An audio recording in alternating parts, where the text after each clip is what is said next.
saluons encore une fois ce matin face à notre devoir toutes nos auditrices, tous nos auditeurs, bien-aimés frères en humanité. Nous sommes aujourd'hui le dimanche 3 mai 2026. Comme à l'accoutumée, nous allons vivre ensemble notre émission dominicale à l'écoute de la franc-maçonnerie.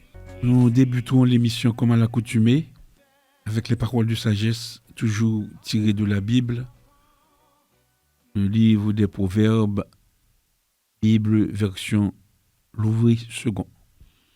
Nous sommes aujourd'hui le 3 mai 2026. Nous allons tirer les paroles de sagesse des Proverbes 3. Et je lis. Mon fils, n'oublie pas mes enseignements et que ton cœur garde mes préceptes, car ils prolongeront les jours et les années de ta vie et ils augmenteront ta paix. Que la bonté et la fidélité ne t'abandonnent pas. Lis-les à ton cou, écris-les sur la table de ton cœur. Tu acquerras ainsi de la grâce et une raison saine aux yeux de Dieu et des hommes. Confie-toi en l'Éternel de tout ton cœur. Ne t'appuie pas sur ta sagesse. Reconnais-le dans toutes tes voies et il aplanira tes sentiers. Ne sois point sage à tes propres yeux. Crains l'Éternel et détourne-toi du mal. Ce sera la santé pour tes muscles et un rafraîchissement pour tes os. Honore l'Éternel avec tes biens et avec les prémices de tout ton revenu. Alors, tes greniers seront remplis d'abondance et tes cuves regorgeront de mou. Mon fils, ne méprise pas la correction de l'Éternel et ne t'effraie point de ses châtiments, car l'Éternel châtie celui qu'il aime, comme un père l'enfant qu'il chérit. Heureux l'homme qui a trouvé la sagesse et l'homme qui possède l'intelligence, car le gain qu'elle procure est préférable à celui de l'argent, et le profit qu'on en tire vaut mieux que l'or. Elle est plus précieuse que les perles. Elle a plus de valeur que tous les objets de prix. Dans sa droite est une longue vie, dans sa gauche, la richesse et la gloire. Ses voies sont des voies agréables et tous ses sentiers sont paisibles. Elle est un arbre de vie pour ceux qui la saisissent et ceux qui la possèdent sont heureux. C'est par la sagesse que l'Éternel a fondé la terre. C'est par l'intelligence qu'il a affermi les cieux. C'est par sa science que les abîmes se sont ouverts, que les nuages distillent la rosée. Mon fils, que ces enseignements ne s'éloignent pas de tes yeux, car de la sagesse et la réflexion, elles seront la vie de ton âme et l'ornement de ton cou. Alors, tu marcheras avec assurance dans ton chemin, et ton pied ne heurtera pas. Si tu te couches, tu seras sans crainte. Et quand tu seras couché, ton sommeil sera doux. Ne redoute ni une terreur soudaine, ni une attaque de la part des méchants. Car l'Éternel sera ton assurance, et il préservera ton pied de toute embûche. Ne refuse pas un bienfait à celui qui y a droit, quand tu as le pouvoir de l'accorder. Ne dis pas à ton prochain, va et reviens. Demain, je donnerai quand tu as de quoi donner. Ne médite pas le mal contre ton prochain lorsqu'il demeure tranquillement près de toi. Ne conteste pas sans motif avec quelqu'un lorsqu'il ne t'a point fait de mal. Ne porte pas envie à l'homme violent et ne choisis aucune de ses voies. Car l'Éternel a en horreur les hommes pervers, mais il est un ami pour les hommes droits. La malédiction de l'Éternel est dans la maison du méchant, mais il bénit la demeure des justes. Il se moque des moqueurs, mais il fait grâce aux humbles. Les sages hériteront la gloire, mais les insensés ont la honte en partage. C'était là les paroles de sagesse tirées du livre des Proverbes, Proverbe 3, la Bible, version Louis II. Chères auditrices, chers auditeurs, bien-aimés frères en humanité, encore une fois, nos salutations. Salue également notre bien-aimé frère, le vénérable maître, le moine Gelin. Peut-être est en route pour l'émission de ce matin. Nous disons bienvenue à l'émission à l'écoute de la franc-maçonnerie. Cet espace que nous considérons toujours comme un espace de réflexion, de lumière et de quête intérieure, où le visible dialogue avec l'invisible et où le silence lui-même devient porteur de sens. En ce dimanche 3 mai 2026, nous vous invitons ce matin à franchir avec nous les portes d'un univers souvent méconnu, parfois mal compris, mais profondément enraciné dans une tradition de sagesse, d'éthique et de transformation de l'homme. La franc-maçonnerie n'est ni un refuge, ni une fuite du monde.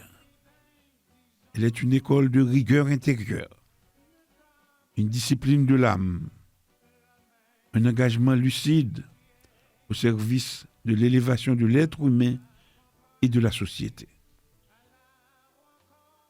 Dans un monde marqué par les turbulences, les incertitudes et les fractures, la voie initiatique propose autre chose. Un travail patient sur soi, une conquête de la conscience et une fidélité aux valeurs essentielles. La vérité, la justice, la fraternité. Elle ne promet ni facilité, ni pouvoir, mais appelle à la responsabilité, à la droiture et à l'exemplarité. Ce matin, nous ne vous demandons pas de croire, mais d'écouter. Écoutez au-delà des mots. Écoutez ce qui résonne en vous. Car c'est dans cette écoute profonde que commence toute véritable initiation. Que cette émission soit pour chacun de vous une étincelle, une interrogation, ou peut-être même un pas de plus vers la compréhension de soi et du monde. Installez-vous convenablement, ouvrez votre esprit, l'atelier est ouvert. Nous avons toujours la question de l'auditeur, mais généralement, c'est le vénérable maître le moine qui reçoit généralement la question de l'auditeur. Étant donné qu'il n'est pas encore arrivé au studio, donc nous allons poursuivre l'émission avec, bien sûr, nous n'avons aucune chose spéciale, aucune annonce spéciale à faire. Et dans ce cas précis, nous allons passer directement au thème que nous avons choisi de présenter ce matin. Et pour faire suite aux 2 émissions antérieures, nous allons parler ce matin de franc-maçonnerie et liberté de conscience.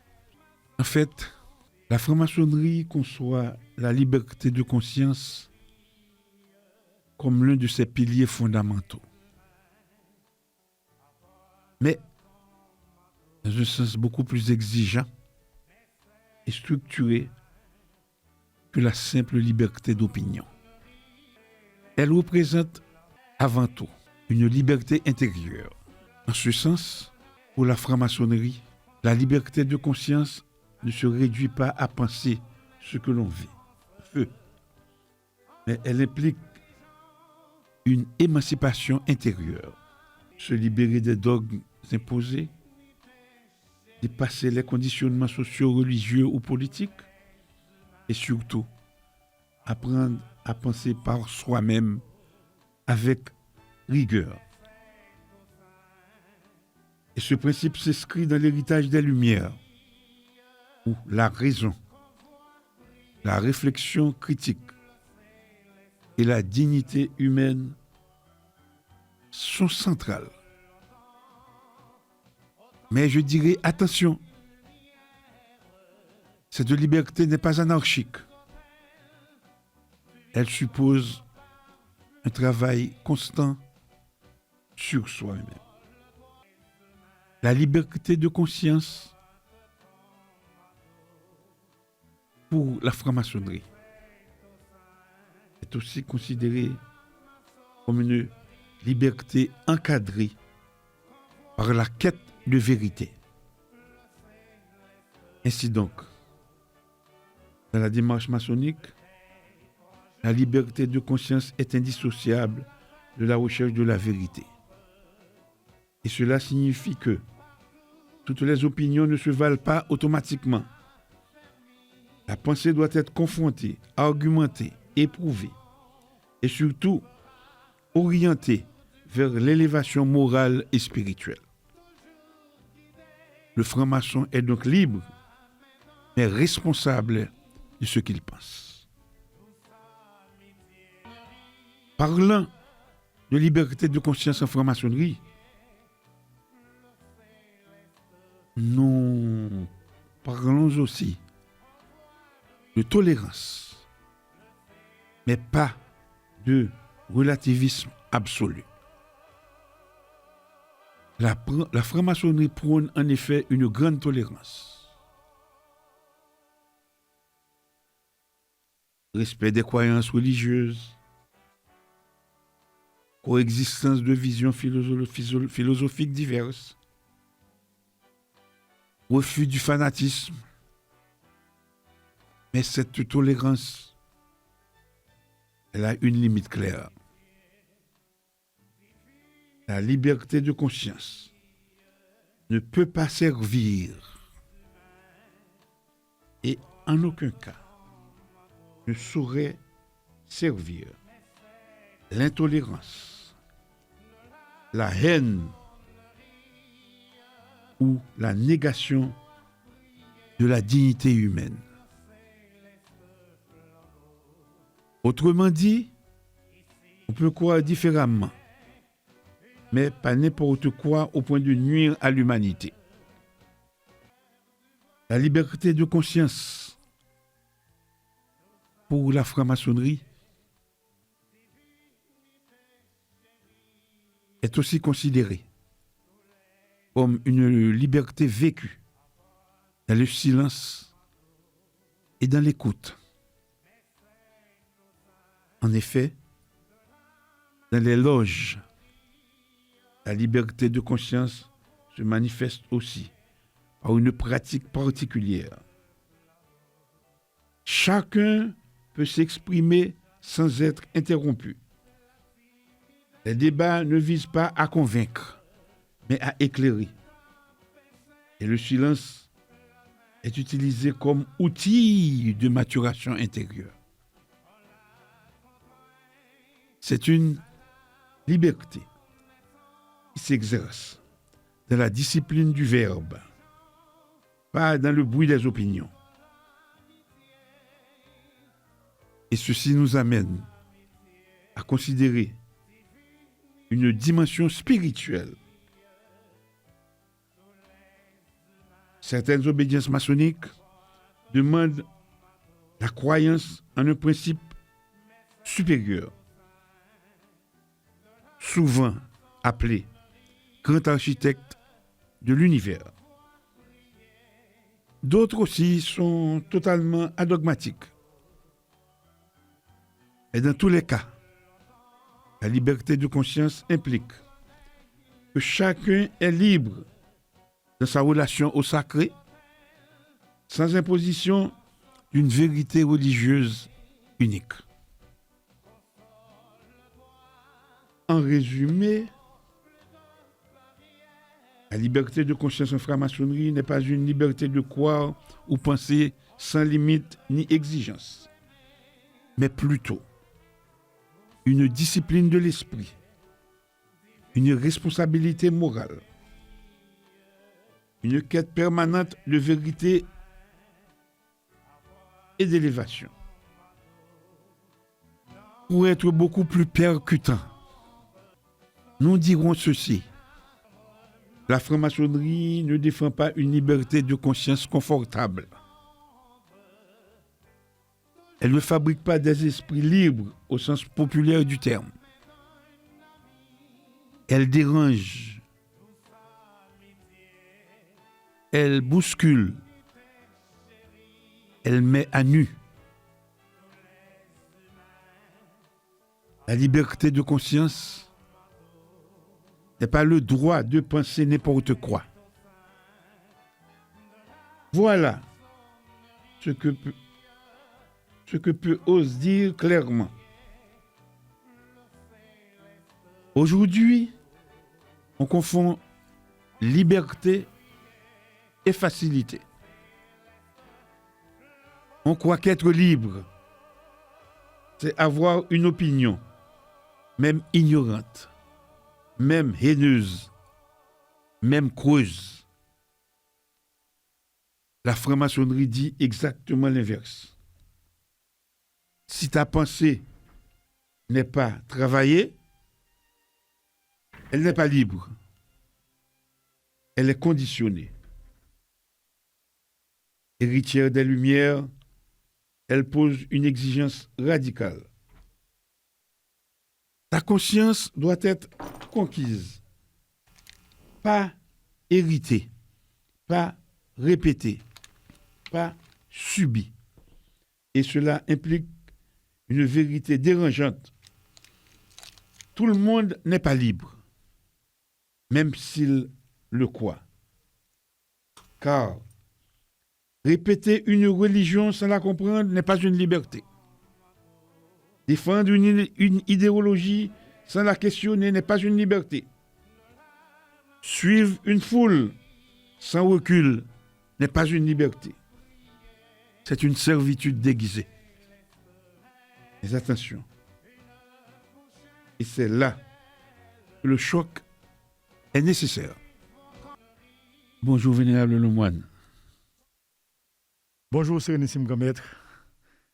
Et bonjour à notre metteur en onde. Bonjour aux auditeurs et aux auditrices de cette émission qui nous écoutent chaque dimanche matin, ce matin encore. Et on est là pour faire son devoir à sa place. Et merci de m'avoir annoncé à plusieurs reprises. J'étais en route et je suivais déjà l'émission. Merci également pour la bonne ouverture et que vous avez faite. Et merci encore d'être là et à votre place et pour servir la communauté maçonnique, servir et le pays, servir les francs-maçons, servir également l'institution maçonnique. Et ce matin, comme chaque premier dimanche du mois, je suis sur un autre chantier spirituel depuis 6h30 du matin. Et pour répondre à une obligation, eh bien, je suis là, Sérénissime Grand Maître, pour partager avec vous le panel de cette émission.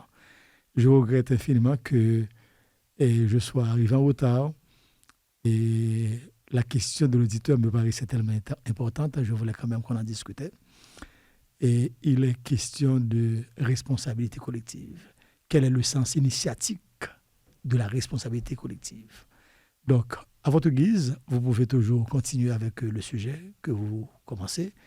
Et à quel que soit le moment, on peut toujours donner satisfaction à l'auditeur qui m'a écrit à plusieurs reprises. Quel est le sens initiatique de la responsabilité collective? Alors là, il y a pas de souci, Vénérable Lemoine. Donc, en temps opportun, on fera toujours état et cas et de la question de l'auditeur. Cette rubrique est importante. Merci, c'est pour l'émission. Donc, on y arrivera bientôt. Merci. Maintenant, étant donné qu'on avait déjà oui, bien sûr, je comprends ça. débuté le thème, et un thème, comme nous l'avions annoncé, peut-être que vous avez eu la franc-maçonnerie et liberté de conscience. Oui, j'ai entendu. Alors là, nous allons poursuivre et pour dire aussi que la liberté de conscience n'est pas une excuse pour l'irresponsabilité. Non. Intéressant. On ne peut pas justifier la haine au nom de ses convictions. On ne peut pas défendre l'intolérance au nom de la liberté. On ne peut pas nier la dignité humaine au nom de ses croyances. Sinon, ce n'est plus la liberté, c'est de la barbarie intellectuelle. Dans la tradition maçonnique, souvent placée sous le symbole du grand architecte de l'univers, la conscience demeure un chantier exigeant, silencieux, implacable. On ne vient pas y affirmer, on vient y se transformer.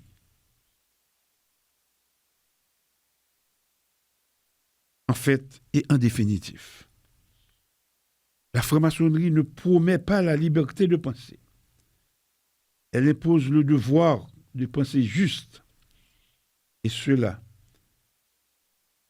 très peu d'entre nous sont prêts à l'assumer. Sous un autre angle, Vénérable Lemoine, nous allons ensemble apprécier et commenter ce thème, un thème très important.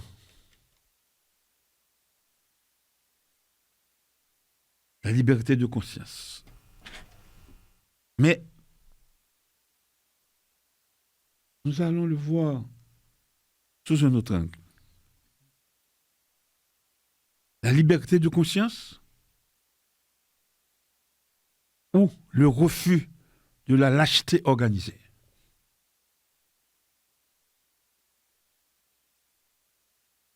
Que de termes forts. En effet, Vénérable Lemoine, les thèmes sont forts, mais il est temps de cesser les illusions confortables. Oui. Nous devons avoir le courage de prendre nos responsabilités. Tout à fait, c'est ce que nous sommes en train de faire. Et c'est ce que nous continuons également à le faire. Advienne que pourra. En ce sens, nous dirons ceci. La liberté de conscience en franc-maçonnerie n'est pas un ornement intellectuel que l'on exhibe dans les discours pour mieux trahir dans les actes. Elle n'est pas une décoration morale accrochée à nos tabliers, pendant que, dans l'ombre, prospèrent les dérives, les abus et les silences complices. Qu'on se le dise sans détour, gros et fort. Une conscience qui se tait face à l'injustice n'est pas libre. Elle est domestiquée.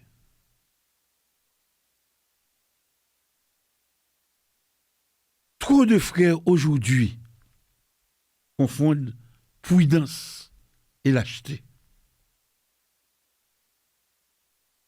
Trop de vénérables confondent paix et capitulation. Trop d'ateliers confondent fraternité et complaisance. Et pendant ce temps, certains, enflés par leur titre, ivres de leur degré, rejetés par des réseaux d'intérêt, s'arrogent le droit de piétiner les règles, de contourner l'éthique et de se placer au-dessus de la loi commune. Vénérable Lemoine, ce matin, la question n'est plus de savoir si ces dérives existent. Nous savons que ces dérives existent. La question est pourquoi sont-elles tolérées? C'est la question fondamentale. Et la réponse va être brutale. Eh bien, elles sont tolérées par peur, par calcul, par faiblesse de caractère. Parce que il faut du courage pour parler. Il faut du courage pour dénoncer. Il faut du courage pour s'opposer, même quand cela dérange, même quand cela coûte. Or, que voyons-nous? Des frères qui baissent les yeux, des responsables qui se réfugient dans le silence, des vénérables qui préfèrent préserver leur mandat plutôt que défendre l'honneur de l'autre. Mais qu'est-ce qu'un mandat? Que vaut un mandat? S'il est payé au prix de la vérité. Qu'est-ce qu'un titre? S'il repose sur la compromission. Et qu'est-ce qu'une fraternité? Si elle devient le refuge des consciences faibles. Vénérable Lemoine, il faut oser dire les choses. Un franc-maçon qui accepte l'inacceptable cesse d'être un initié. Il devient automatiquement un figurant. Un porteur de décor sans âme. Un homme qui a troqué sa conscience contre sa tranquillité. Et nous disons haut et fort, cela est inacceptable. En ce sens, Vénérable Lemoine, au Vénérable Maître en exercice, le message doit être clair, sans ambiguïté. Vous n'êtes pas là pour gérer des susceptibilités, ni pour entretenir une sorte de paix artificielle. Vous êtes là pour tenir une ligne droite, une ligne ferme. Si vous ne pouvez pas défendre cette ligne, alors vous trahissez simplement la fonction que vous occupez.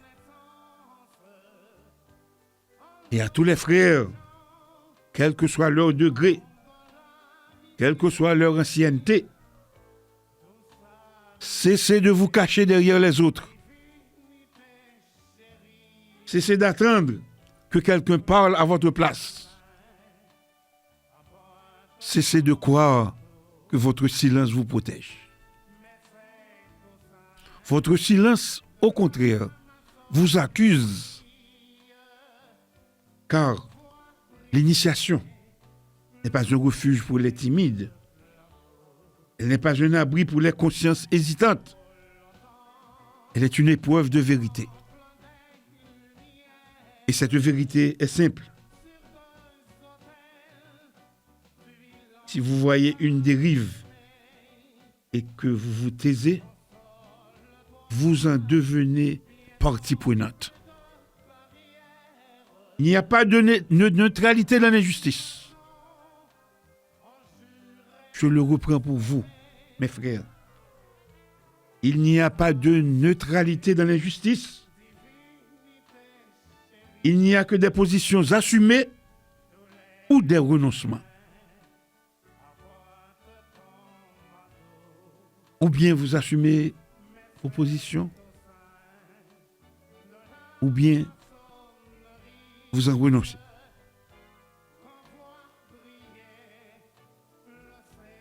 Moi, je suis fort et je suis fier de le dire.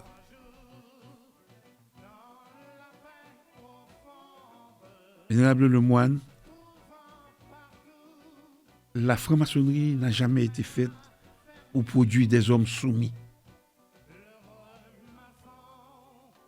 Elle est faite pour former des êtres debout. Debout face aux autres.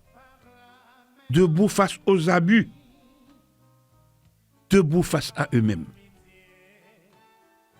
Alors, que chacun prenne ses responsabilités. Pas demain, pas plus tard, mais maintenant. Car, à force de tolérer l'intolérable, on finit par ne plus le voir. Et à force de ne plus le voir, on finit par lui ressembler. J'insiste sur ce point. À force de tolérer l'intolérable, on finit par ne plus le voir. Et à force de ne plus le voir, on finit par lui ressembler. La liberté de conscience n'est pas un droit à géométrie variable. C'est une exigence absolue. Et tous ceux qui ne sont pas prêts à en assumer le prix devraient avoir l'honnêteté de se poser une question très simple.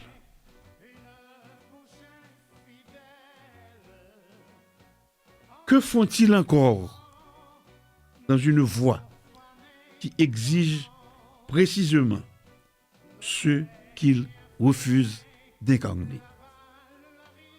La question est simple. Que font-ils encore dans une voie qui exige précisément ce qu'ils refusent d'incarner?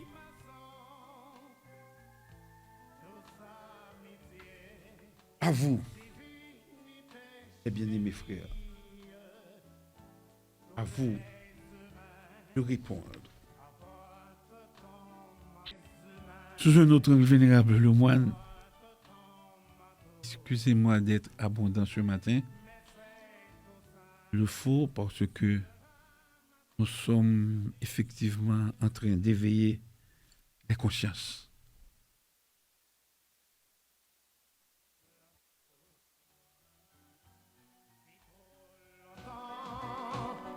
La liberté de conscience est aussi une exigence initiatique et un devoir d'insoumission.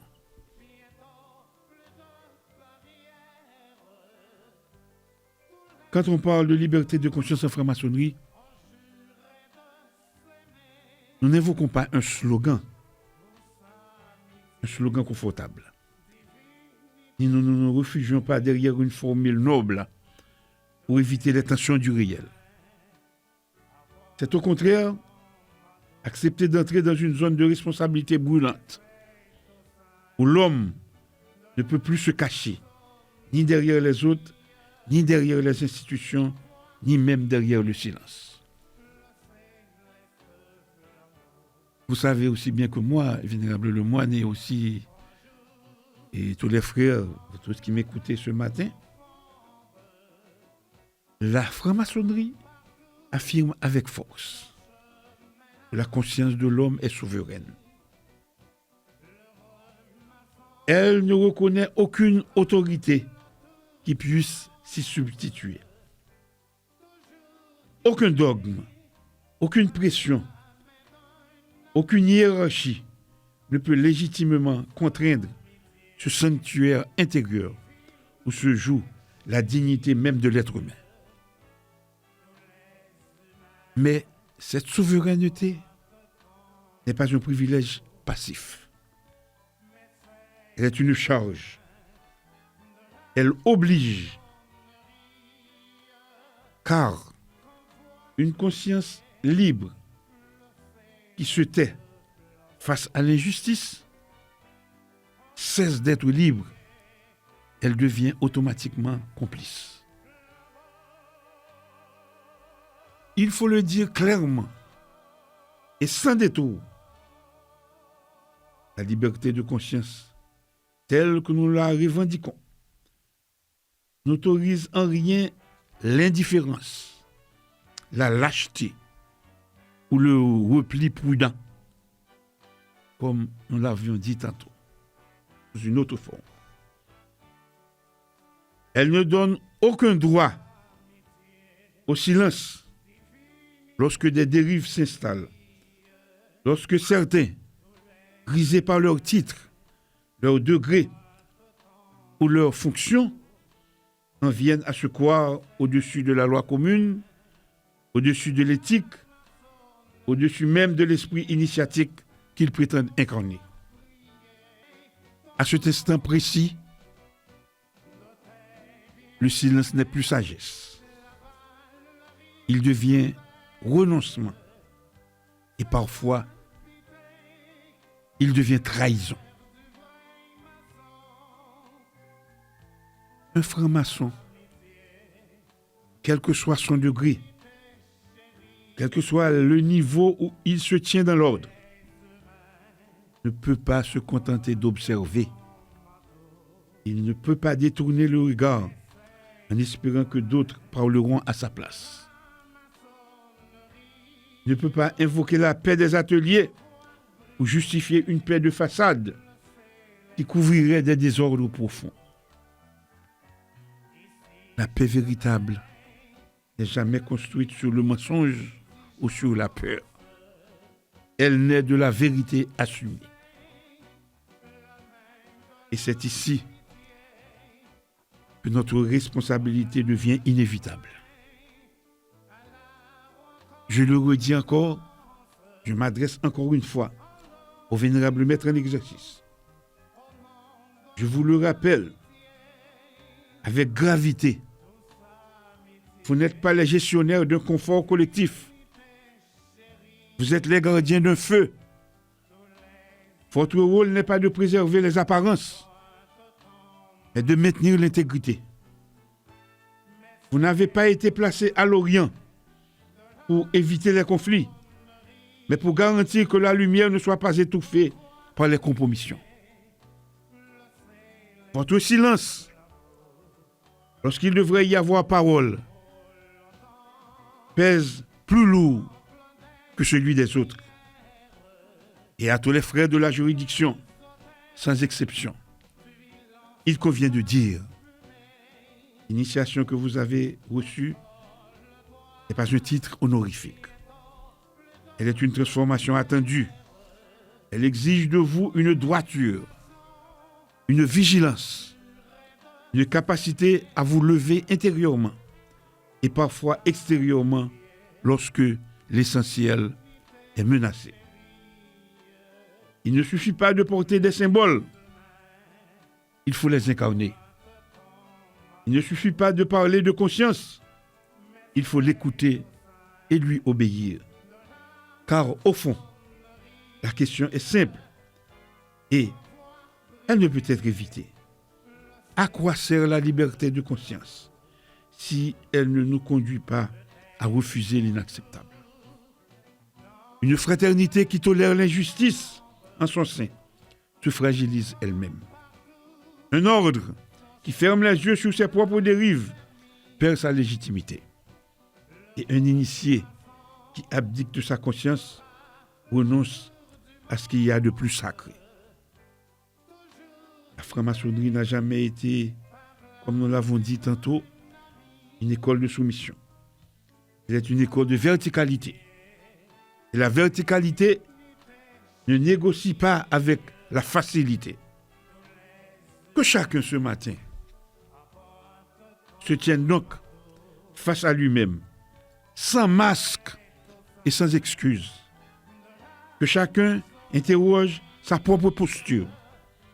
Suis-je fidèle à ma conscience ou suis-je devenu le complice silencieux de ce que je devais combattre? Car c'est dans cette réponse intime et dans les actes qui en découleront que se mesurera la vérité de notre engagement. La liberté de conscience, enfin, n'est pas un droit confortable. C'est une épreuve. Et seuls ceux qui acceptent de la vivre pleinement peuvent prétendre marcher dans la lumière. C'est Nissim Gomaître et toutes mes félicitations pour le morceau, le sujet de réflexion que vous avez présenté et ce matin, qui s'intitule La liberté de conscience. Franc-maçonnerie et liberté de conscience. Franc-maçonnerie et liberté de conscience. Et je pense que vous avez en quelque sorte non seulement éveillé les consciences endormies qui se trouvent dans une léthargie profonde, vous avez également contextualisé une situation que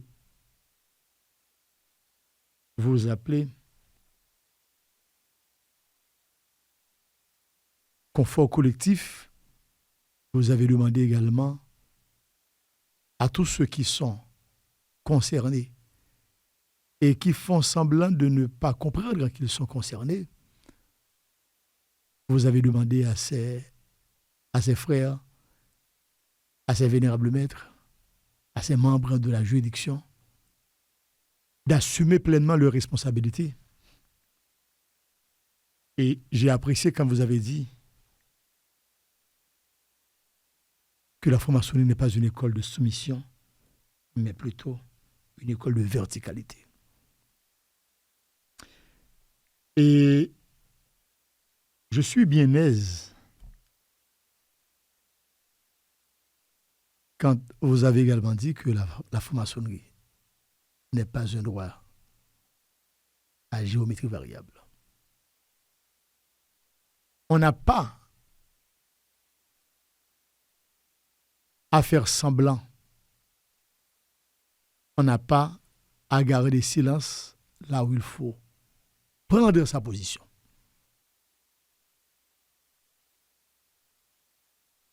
Et quand vous avez dit position assumée ou renoncement, soit le franc-maçon assume sa position, soit il renonce à son devoir de franc-maçon et d'initié véritable. D'initié véritable. Je pèse sur le mot véritable.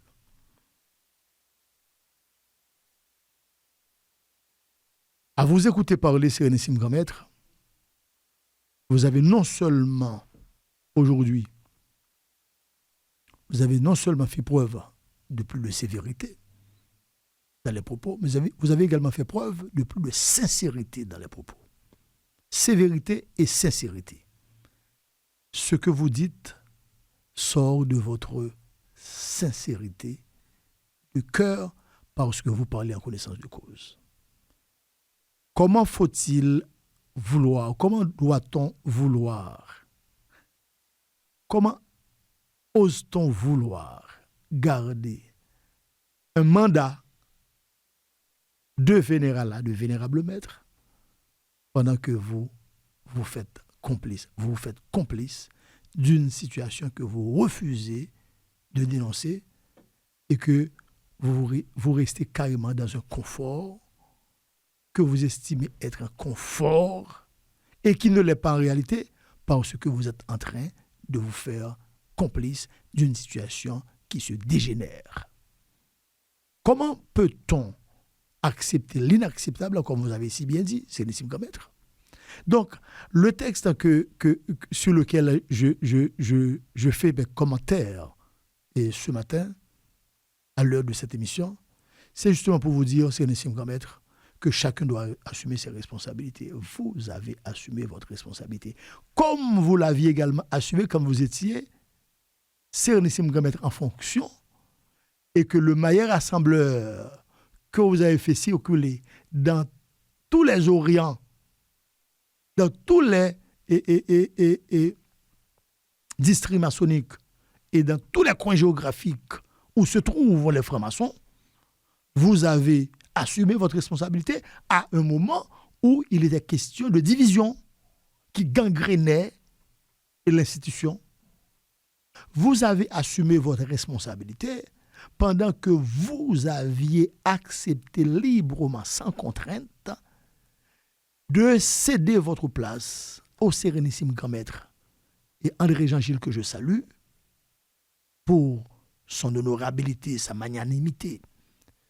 Vous avez assumé votre responsabilité quand il fallait écourter votre mandat de Sérénissime Grand Maître en fonction pour céder le pas à un autre Sérénissime Grand Maître et pour sceller la réunification qui a été une exigence à douleur. Sérénissime Grand Maître, vous avez également assumé votre responsabilité quand il fallait prendre des décisions administratives de grande importance, quand vous avez réuni, quand vous avez demandé qu'il y ait réunion entre les membres du Conseil. Tout ne sortait pas de votre tête, tout ne sortait pas de votre imagination, tout ne sortait pas de votre pensée. Vous avez pu réunir les membres de votre Conseil, vos pairs, pour prendre des décisions qui concernent la franc-maçonnerie haïtienne. Vous avez pris votre responsabilité. Ce matin encore, depuis le moment où vous avez accepté de retourner à l'émission, à un moment crucial de notre histoire de franc-maçon, vous avez également assumé votre responsabilité. Ce dimanche encore, le thème que vous présentez, c'est la preuve que vous assumez votre responsabilité. En ce sens, je conclue, je termine pour dire, en ce sens, les francs-maçons qui nous écoutent, les frères maçons qui nous écoutent, les vénérables maîtres qui nous écoutent, et tous ceux qui ne le sont pas, doivent comprendre que nous sommes arrivés à un moment où il faut dire les choses telles qu'elles sont. Nous sommes arrivés à un moment où il faut toujours continuer à respecter nos frères, mais à dénoncer également ceux qui méritent d'être dénoncés et à les mettre également en face de leurs responsabilités collectives. Mettre les frères en face de leurs responsabilités individuelles, mettre les frères en face de leurs responsabilités collectives. Je parle de responsabilité collective parce qu'il s'agit d'une institution qui s'enlise maintenant dans une situation irrégulière et par conséquent, il faut qu'il y ait des voix qui s'élèvent sans ambiguïté, à haute et intelligible voix. On doit parler justement pour dénoncer ce qui mérite d'être dénoncé. Ensuite, je dirais qu'il faut continuer à dire non quand il faut dire non. En ce sens, Sérénissime Grand Maître, je tenais à vous dire qu'il s'agit là maintenant d'un point fort, d'un sujet captivant et d'un texte et d'une portée extraordinaire que vous avez développé ce matin. Et je vous remercie de cet engagement. Je vous remercie de ce preuve de courage. Je vous remercie de cette lucidité, de cette responsabilité. Et je tiens également à vous remercier d'abord pour votre disponibilité. Et parce que sans vous, il serait un peu difficile, très difficile, d'assumer cette responsabilité seule. Encore, Sérénissime Grand Maître, nous allons continuer avec les commentaires, mais je tenais à vous féliciter publiquement pendant que les frères nous écoutent, leur gabaron également nous écoute, et les proches et les frères nous écoutent, et la conscience endormie nous écoute également, et c'est le réveil qui s'annonce. Merci Vénérable Lemoine, et vous savez aussi bien que moi que nous sommes ici pour faire notre devoir. Tout à fait.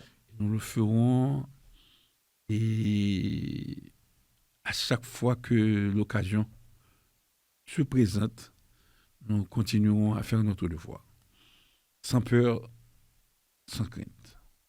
Tout à fait.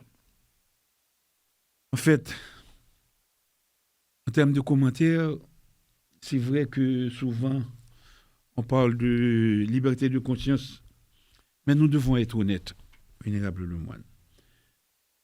Est-ce que cette liberté de conscience en fait, n'est pas devenue pour certains un simple mot noble pour éviter de prendre position? Et je dirais, là maintenant, tu touches un point sensible, vous touchez un point sensible. Parce que la vraie liberté de conscience, ce n'est pas le confort de penser en silence. Et c'est plutôt, c'est le courage de parler quand ça dérange. Vous avez dit juste, Vénérable Lemoine, parce que aujourd'hui, ce qu'on observe parfois, ce n'est pas de la liberté. C'est du mutisme organisé. Des frères qui voient, qui savent, mais qui ne disent rien. Et c'est vrai. Et ce silence-là est dangereux. Que tout le monde le sache. Ce silence-là est dangereux. Il protège qui? Il protège qui au fond? Il protège qui? De toute façon, je pense que ce n'est pas l'autre. Ce n'est pas l'autre. Pas l'autre. Il protège ceux qui abusent, ceux qui se croient intouchables. C'est vrai, Vénérable Lemoine. Et bon, dans ce cas précis, posons-nous la question clairement. Un franc-maçon peut-il se taire ou a-t-il le droit de se taire face à une dérive? Non, je réponds sans ambiguïté, sans faux fuyant, sans mâcher les mots, sans passer par quatre chemins. Non. S'il se tait, il renonce à sa conscience. Et s'il renonce à sa conscience, alors que reste-t-il de son initiation? Alors, il y a certains qui se basent sur ce silence pour dire qu'ils sont en train de préserver la paix dans les ateliers. Eh bien. Est-ce votre avis, Vénérable Lemoine? La paix ou le confort? La paix ou le confort? Parce que une paix qui repose sur le silence face à l'injustice, ce n'est pas la paix, c'est une façade. C'est le cas de le dire, c'est une façade, ce n'est pas la paix. Et ce qui est grave, c'est que derrière cette façade, il y a parfois de grandes dérives, des dérives tolérées, parce que personne ne veut être celui qui parle. Eh bien, on a raison quand on a parlé tout à l'heure de responsabilité. C'est là que la responsabilité des vénérables devient centrale. Un vénérable qui se tait quand il devrait agir, ce n'est pas un médiateur, c'est un complice passif. Ah, je trouve que vous êtes très dur ce matin. Bien sûr, c'est un complice passif parce que comment peut-on garder le silence face à des dérives qui ne rentrent pas dans la ligne de nos traditions maçonniques, dans les esprits des règlements généraux de la Constitution, qui ne rentrent pas dans ce que nous avons comme valeur que nous cultivons chez nous. Pourquoi êtes-vous aussi dur ce matin? Non, je suis cohérent de préférence. Je suis cohérent avec l'exigence initiatique. Être à l'Orient, ce n'est pas gérer des sensibilités, c'est garantir une ligne droite. Garantir une ligne droite, c'est dire la vérité. Garantir une ligne droite, c'est dire non quand il faut dire non, c'est dire oui quand il faut dire oui, mais ce n'est pas garder un silence passif. Je le dis, je le maintiens. Dans ce cas précis, et Vénérable Lemoine, on peut dire que le silence d'un vénérable est plus grave que le silence d'un simple frère. Évidemment, c'est une grand être. Parce que sa fonction, lui donne une responsabilité accrue. Son silence n'est pas neutre. Il valide. Dès lors qu'il fait silence face aux choses qui méritent d'être dénoncées, il valide. Alors là, et dans ce cas précis, et les frères qui observent, mais qui surtout attendent que ça vienne d'en haut, que l'exemple vienne d'en haut. Il se trompe. Ce n'est pas dans tous les cas que le bon exemple vient d'en haut. Il se trompe. L'initiation n'est pas une délégation de conscience. Chacun est responsable. Chacun est responsable.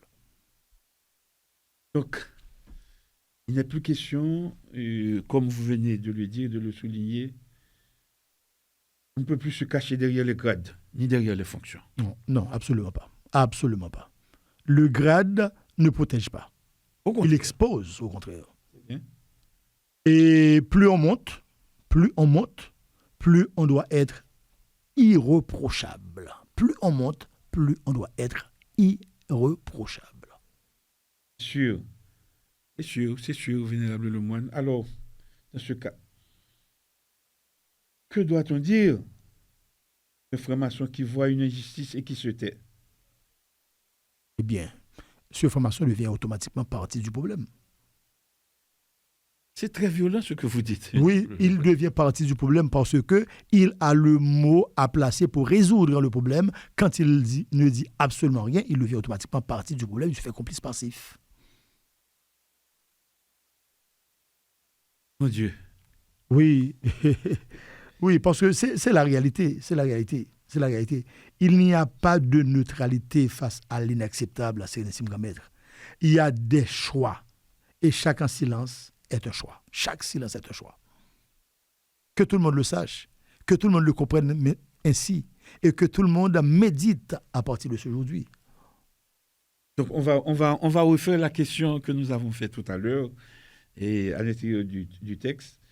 Donc au fond, la vraie question pour chacun ce matin, c'est celle-ci.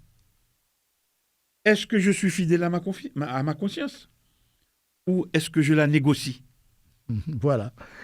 Et cette question, personne ne peut y répondre à la place de l'autre. Personne. Vénérable maître en exercice, vénérable maître passé, bien-aimés frères en humanité, vous avez votre réponse. Ah, personne ne peut répondre à la place de l'autre. Personne ne peut répondre à votre place. En fait, et peut-être que la franc-maçonnerie commence réellement là. Je veux dire que la franc-maçonnerie commence réellement là. Mm-hmm. C'est pas dans les discours, mais surtout, comment je pourrais l'expliquer, surtout dans ce moment de vérité intérieure. Oui, je le pense aussi, moi-même, personnellement, je le pense. Là où il n'y a plus ni excuse, ni faux semblant, juste un homme face à sa conscience. Eh bien, pour clôturer nos commentaires, Vénérable Lemoine, donc, ça comme est face à sa conscience. Exactement, c'est Sérénissime Grand Maître. Face à sa conscience, face à son devoir, face à ses responsabilités, face à cette institution qu'il jurait de protéger, eh bien, ils sont face à leur devoir de dire la vérité, face à leur devoir de faire ce qu'il faut faire, face à leur devoir d'interroger, face également à leur devoir, Sérénissime Grand Maître, de se montrer digne de francs-maçons responsables, de francs-maçons verticales, de francs-maçons rectilignes, de francs-maçons capables de défendre l'ordre dans sa position et qu'il se trouve. Il est aussi un devoir impérieux pour le franc-maçon de se montrer également cohérent. Quand il se montre cohérent, Sérénissime Grand Maître, il se montre cohérent dans ses dires, dans sa pensée et dans ses actions. Quand il se montre cohérent. Il ne suffit pas seulement de se montrer très verbeux, quelqu'un qui parle beaucoup et qui agit avec une lâcheté et qui ne veut pas prendre ses responsabilités. À partir de ce moment, les envolées qu'on fait dans les ateliers pour épater les gens et pour se faire voir n'ont pas d'effet vraiment. Parce que ce sont des envolées philosophiques qui n'ont pas de sève, qui n'ont pas vraiment de poids, parce que votre action ne reflète pas ce que vous dites. Votre action ne reflète pas ce que vous dites. Il faut la cohérence dans ce qu'on fait, la cohérence dans ce qu'on dit, la cohérence dans ce qu'on pense. Et le franc-maçon, aujourd'hui, doit pouvoir assumer ses responsabilités. Vous avez cité nommément les vénérables maîtres en fonction, c'est un grand maître. Et je vous ai dit que vous avez touché du doigt et le problème ou la plaie que je qualifie de béante. Et quelque part d'autre, je parlais de plaie béante et puante. En fait, Sérénissime grand maître, vous avez parlé à, vous êtes adressé à vos vénérables maîtres collègues, avec respect, mais avec également verticalité. Le vénérable maître qui nous écoute aujourd'hui, qui est en fonction, il n'a pas à chercher à protéger son mandat. Parce qu'au terme de son mandat, qu'est-ce qu'on va garder de lui comme souvenir? Quelqu'un qui n'a pas su assumer ses responsabilités au moment où il fallait le faire. Quelqu'un qui n'a pas su diriger son atelier au moment où il fallait le faire. Quelqu'un qui n'a pas su éclairer ses frères au moment où il fallait le faire. Quelqu'un qui n'a pas su prendre la position de sagesse au moment où il fallait le faire. Parce qu'un franc-maçon, c'est quelqu'un qui porte l'équerre au cou, symbole de la sagesse, et la sagesse, c'est aussi la vérité. La sagesse, c'est aussi la lumière. La sagesse, c'est aussi la preuve de courage dans certaines situations. Donc, je pense, Sérénissime grand maître, nous avons fait le tour d'horizon sur un sujet assez intéressant, assez captivant, et je pense que les frères qui nous écoutent, de même que ceux-là qui se disent aujourd'hui dignitaires, ils doivent aujourd'hui faire preuve de leur statut de dignitaire en cherchant à se positionner clairement du côté de la vérité, du côté de la sagesse, du côté du droit. En ce sens, je crois que nous autres, nous faisons notre devoir à notre place, Sérénissime grand maître. Merci, Vénérable Lemoine. Alors là, vous avez quand même tenu à la question de l'auditeur. Et quelle a été la question? Eh bien, nous avons répondu à une partie de la question, parce que quand l'auditeur nous a posé la question suivante... Et la question était laquelle? Oui, et l'auditeur a demandé quel est le sens initiatique de la responsabilité collective. Quel est le sens initiatique de la responsabilité collective? Sens initiatique de la responsabilité collective. Moi, je pense, Nessim Gambet, très sincèrement, la responsabilité c'est un auditeur qui nous suit. C'est un auditeur qui veut projeter quelque chose comme pensée et face au débat que nous faisons chaque dimanche matin. Parce que il est question de responsabilité collective dans ce qui est en train de se passer dans la franc-maçonnerie en Haïti. Il est aussi question de responsabilité collective dans ce qui est en train de se passer en Haïti. Il est aussi question de responsabilité collective dans ce qui est en train de se passer dans le monde. Donc, quel est donc le sens initiatique de la responsabilité collective? Que doivent faire les francs-maçons? Que doivent faire les initiés? Que doivent faire ceux-là qui sont porteurs de lumière? C'est ça le sens de la question de l'auditeur à mon humble avis. J'attends votre commentaire, Sérénissime grand maître. Alors là, moi-même, la question ça, moi, je choisirais pour un créole. Je choisirais pour un créole parce que c'est une question qui est tellement profonde que moi, j'ai aimé que tout le monde y allait en ligne droite. C'est comme si l'auditeur suivre il te connaît qui t'aime nous t'apprendre le développer. L'on regarde, l'on prend sens initiatique de responsabilité collective, il dépasse cadre ordinaire côté où on dit que chaque monde fait petit pas. Il dépasse cadre ça net. Oui, tout à fait. Il quitte le derrière. Il n'est plus question de parler de ça est petit pas maintenant, bon fait petit pas maintenant pour me jeter. Et en dans maçonnerie, que ce soit dans l'autre ordre initiatique tout, on nous prend Aude Martinez là que nous avons un privilège de nous diriger, ou bien dans n'importe quelle autre voie spirituelle, responsabilité collective là, c'est une loi intérieure. C'est une loi intérieure pour ne pas dire que c'est une discipline spirituelle. Ah non, là maintenant, c'est bien frappé là. Son discipline Spirituelle. Bral pour qui ça? Ça qui permet de dire ça, c'est différence là me fait automatiquement entre l'on dans le monde profane, responsabilité est purement individuelle. Chaque monde répond deux à coup. Cependant, dans la voie initiative là, il bascule. Parce que groupe là, si n'a pas sens que yon égrégore gagné, il tout un organisme vivant. Tout à fait. Son organisme vivant. Pas d'action isolée. Pas de pensée neutre. J'en nous suis dit là. Et ça pique dur et ça pique grave là. Aucune faute n'est strictement personnelle. Aucune faute n'est strictement personnelle. Donc, en ce sens,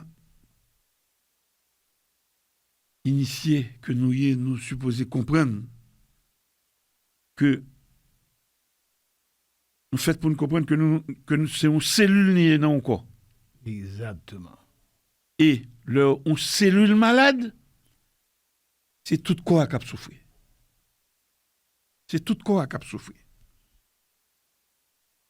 Alors, dans ce sens, il ne faut pas comprendre la responsabilité collective là, il ne faut pas prendre une solidarité de façade.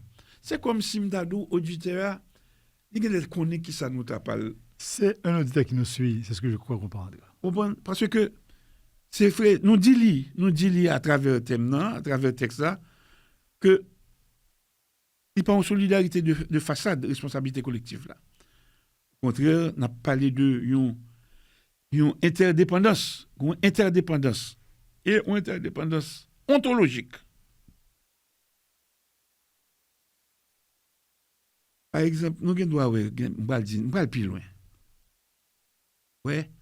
Dans une série de traditions, de certaines traditions, nous parlons de chaîne. Chaîne, généralement, dans le monde profane, ils considèrent comme une contrainte. Mais chaîne, ça n'a pas l'air, son lien sacré que lié. Très bien.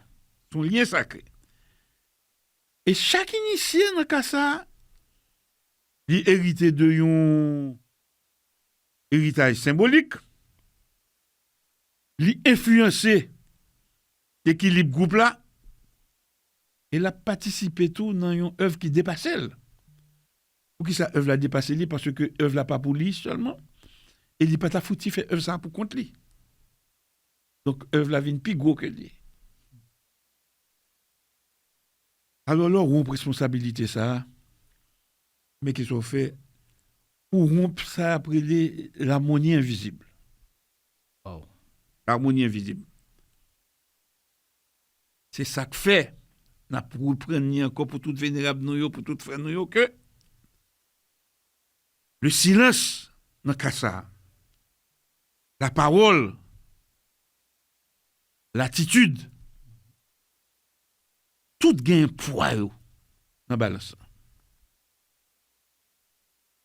Il dépend de l'orientation qu'on va dire. On a souligné tout pour nous, pour auditeurs, pour auditrices nous, et pour auditeurs ça tout, qui posent nous Aucune question ça.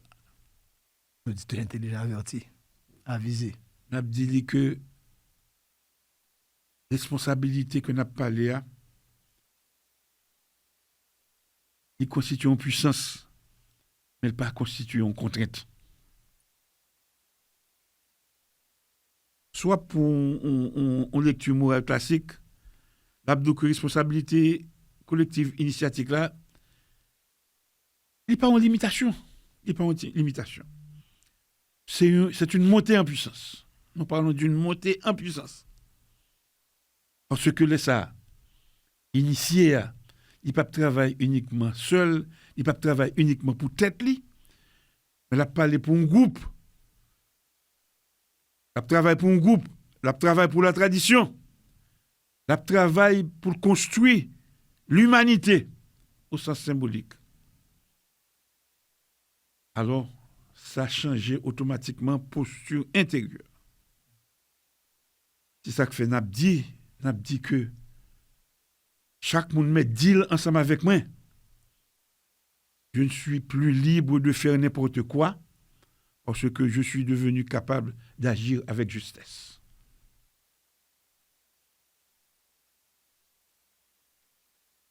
Dans le cas ça tout, nous sommes capables de parler aussi de épreuves réelles. Mm-hmm. Pour qui ça nous dit ça? Parce que, initié à tout,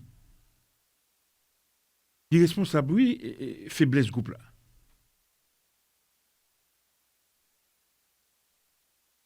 Et nous retournons dans le thème nous un matin.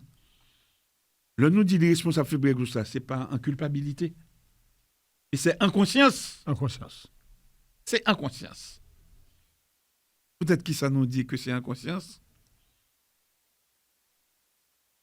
Cela implique plusieurs choses. Ne pas dénoncer facilement. Ne pas se dédouaner. Travailler ardument à élever le niveau collectif.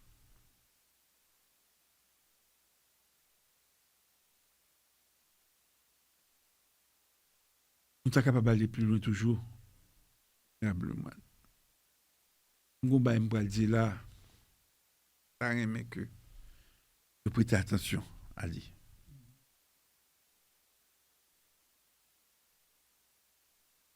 Ce que je tolère, je le nourris. Mais ce que je corrige, je le transforme.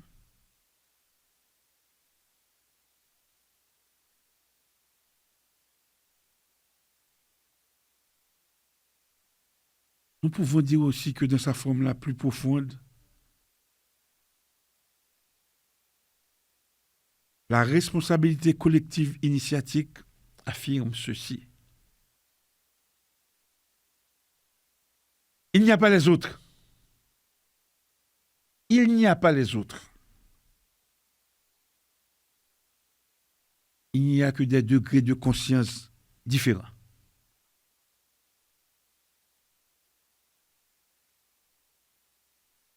Il n'y a que des niveaux d'alignement plus ou moins justes.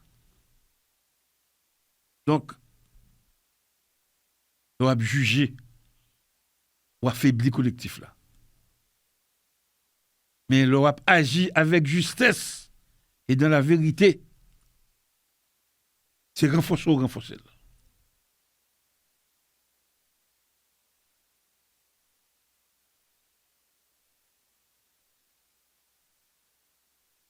Si nous n'avons pas appliqué, ça n'a pas une application concrète.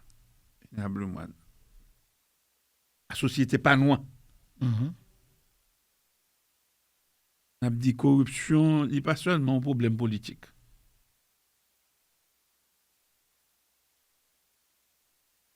Dit-on un désordre collectif toléré.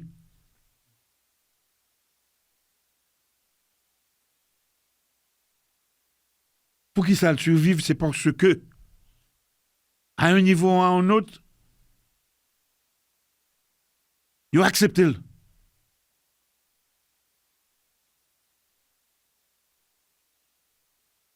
Alors,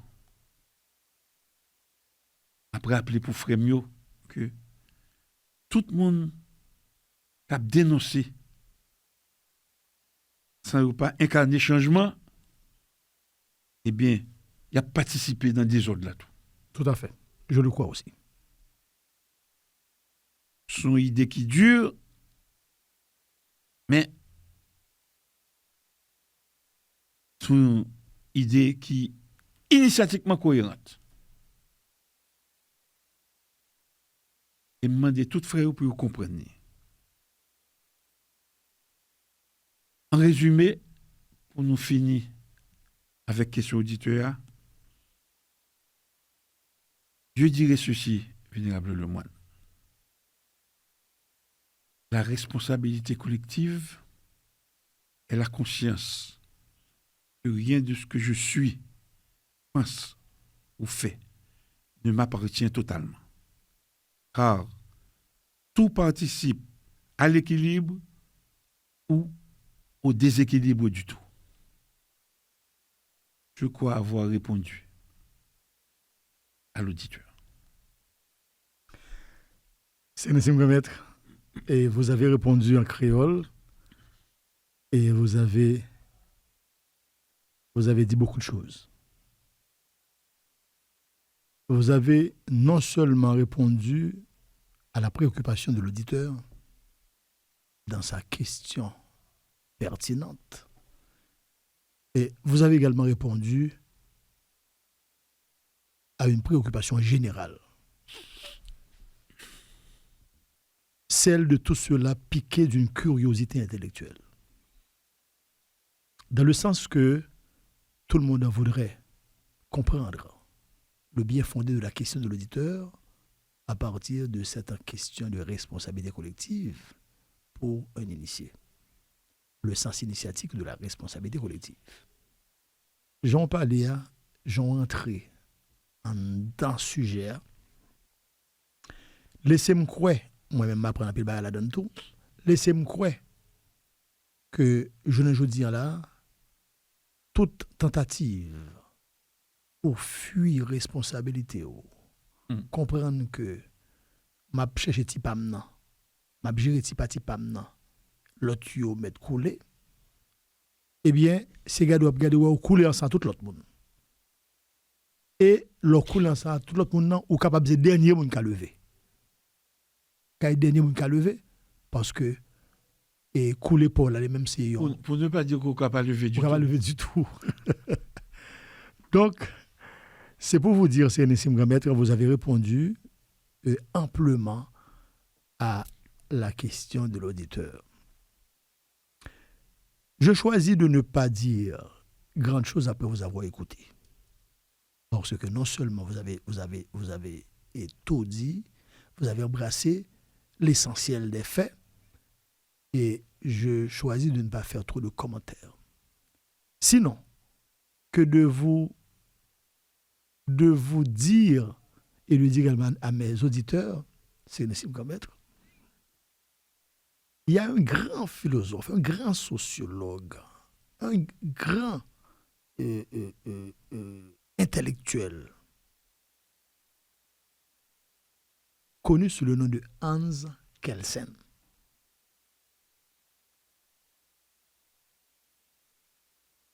qui a parlé, qui a traité la question de responsabilité collective et responsabilité individuelle, mais dans le domaine du droit international. Dans votre domaine, vous êtes là. Oui, je suis dans le Oui. Il a traité le droit international. Dans le droit international, il a traité la question de responsabilité intellectuelle, la question de responsabilité individuelle, et responsabilité collective. Dans le développement de ce sujet, Hans Kelsen a développé le principe du bellum justum.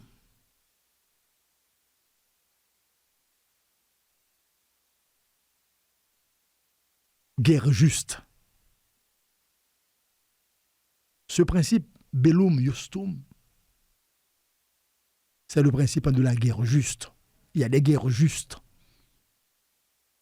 J'invite les francs-maçons aujourd'hui, Sénésim, à déclencher une guerre juste contre l'injustice, contre la méchanceté, contre l'égoïsme, contre tout ce qui est mauvais, à déclencher une guerre juste.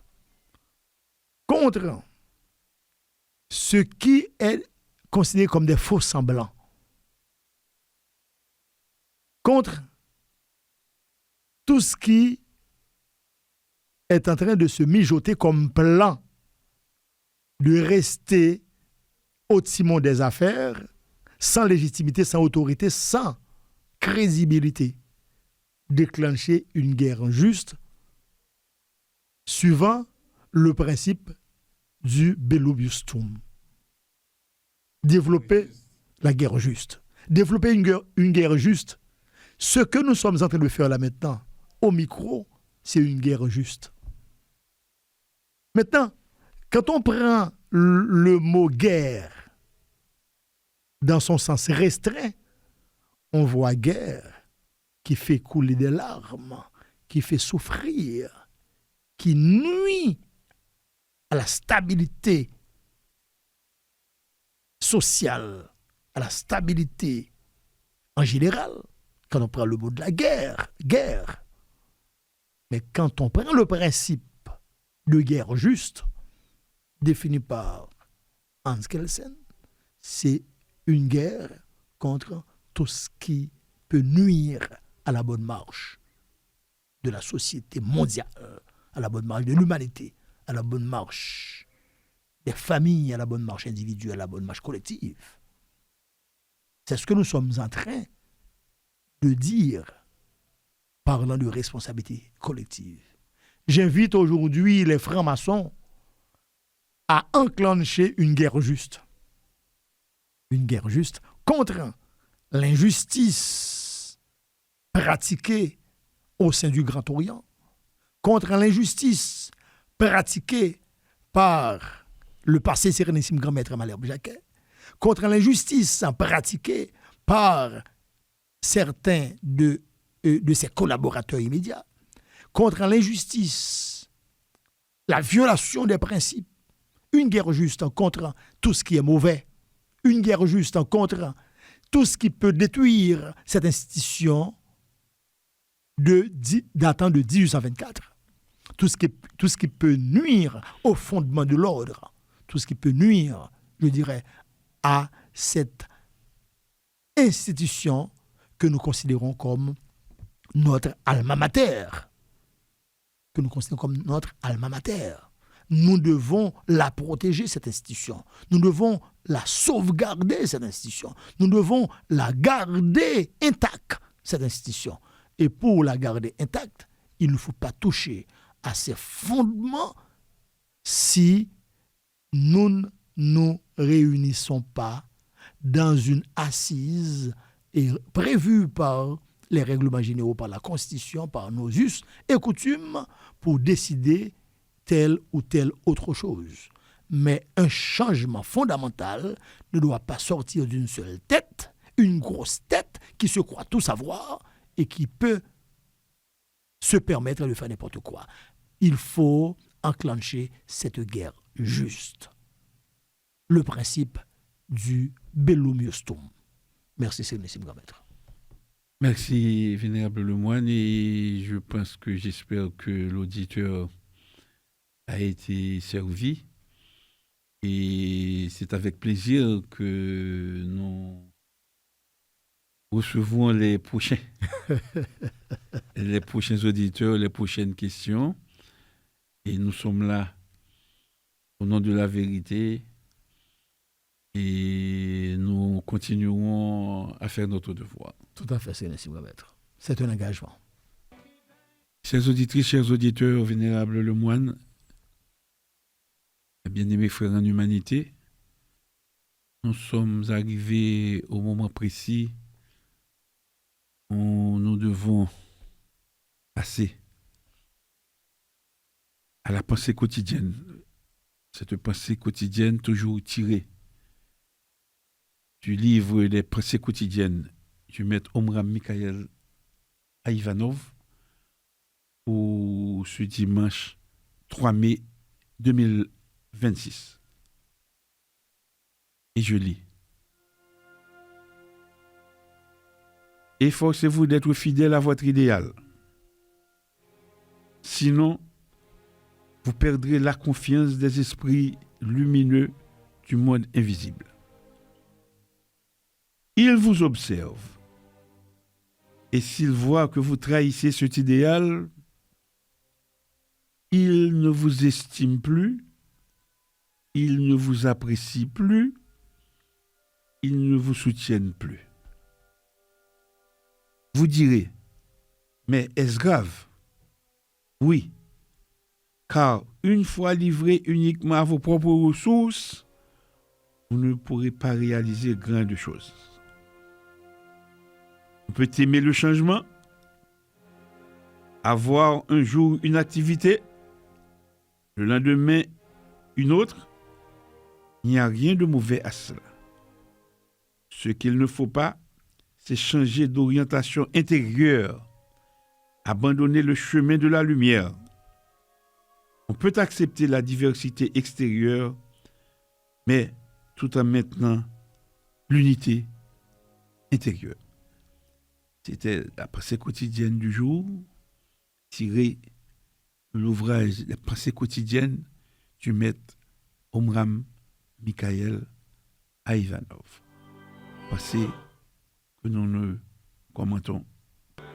Comme à l'accoutumée, vénérable le moine, la grande évocation. Merci Sénésim Grand Maître. Avant de faire la grande évocation, je dis merci à des auditeurs avisés qui nous écoutent, des auditeurs qui nous félicitent pour le travail accompli, pour le titre du morceau est développé.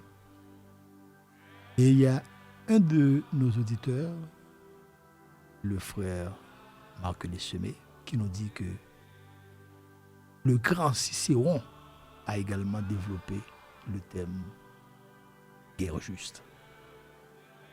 Il y a le frère Jean-Junior Rousseau aussi qui nous dit et que guerre juste, c'est pour faire établir l'ordre. Et il y a d'autres frères qui commentent, qui avancent des points, comme le frère Ablami Junior Raymond, le fils d'Iram.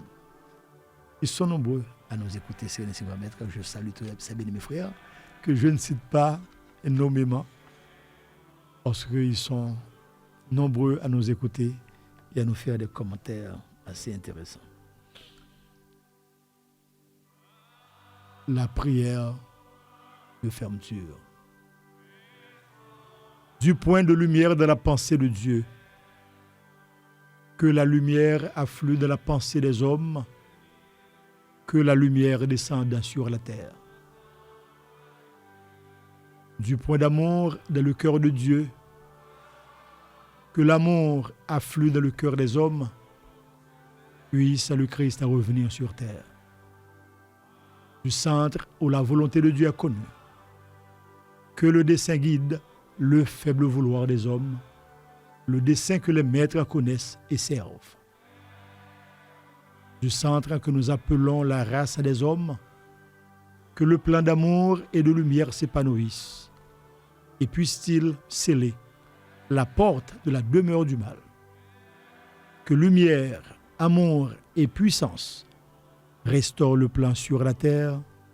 Amen, amen, amen. Chères auditrices, chers auditeurs, bien-aimés frères en humanité, ainsi s'achève ce moment de partage, de réflexion et d'élévation. Nous avons voulu sincère et utile. Ce que nous avons évoqué aujourd'hui ne prétend pas clore un sujet ni imposer une vérité. La démarche initiatique, telle que la propose la franc-maçonnerie, n'est jamais une réponse figée. Elle est une question vivante, une exigence intérieure, un travail qui ne connaît ni repos, ni complaisance. Dans le tumulte du monde, chacun est appelé à devenir un point d'équilibre. Non pas en se retirant de la réalité, mais en l'affrontant avec lucidité, courage et rectitude. Car être initié, ce n'est pas savoir plus que les autres. C'est s'efforcer d'être meilleur que soi-même chaque jour. Que retiendrons-nous de cet instant? Peut-être une idée, peut-être une remise en question, peut-être simplement le pressentiment que notre regard sur soi et sur le monde est possible.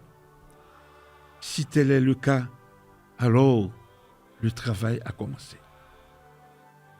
Nous vous remercions pour votre écoute attentive et votre fidélité.